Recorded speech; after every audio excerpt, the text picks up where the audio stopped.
আজকে আমরা কোয়েল পাখির ডিম হ্যাচিং এ নামিয়ে দিলাম। আসসালামু আলাইকুম, সবাই আশা করি আল্লাহর রহমতে ভালো আছেন। গত বেশ কিছুদিন আগে আমরা আমাদের কিছু কোয়েল পাখির ডিম আমরা ইনকিউবেটরে বসিয়ে দিয়েছিলাম। তো আজকে এই ডিমগুলোর বয়স হচ্ছে 14 দিন। ইনশাআল্লাহ আল্লাহর রহমতে 2 থেকে 3 দিনের মধ্যে বাচ্চা ফুটে বের হবে ডিম থেকে। তো আপনাদের যাদের কোয়েল পাখির বাচ্চা লাগবে আমাদের সাথে যোগাযোগ করতে পারেন। আমাদের মেশিনটি কিছুদিন যাবত বন্ধ ছিল, তো আমরা মেশিনটি আবার চালু করেছি।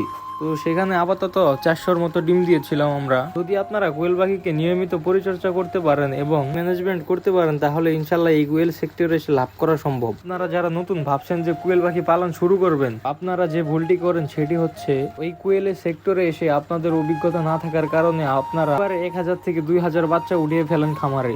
পরবর্তীতে আপনাদের অভিজ্ঞতা না থাকার কারণে বিভিন্ন সমস্যার সম্মুখীন হতে হয়। প্রথম দিক দিয়ে আপনাদের অভিজ্ঞতা না থাকার কারণে অনেক পাখি মারা যায় এবং আপনারা ক্ষতির সম্মুখীন হন। আপনারা যারা নতুন তারা চেষ্টা করবেন খুব অল্প পরিমাণের পাখি দিয়ে খামার শুরু করতে। আমরা আমাদের ডিমগুলোকে হ্যাচিং এ দিয়ে দিয়েছি এবং সবচেয়ে গুরুত্বপূর্ণ যে বিষয়টা সেটা হচ্ছে ইনকিউবেটরের আর্দ্রতা এবং তাপমাত্রা নিয়ন্ত্রণ করা। তো ইনকিউবেটরে ডিম দেওয়ার পর যদি আপনারা ঠিকমতো আর্দ্রতা এবং তাপমাত্রা নিয়ন্ত্রণ করতে না পারেন, তাহলে আপনাদের ডিমগুলো নষ্ট হয়ে যাবে।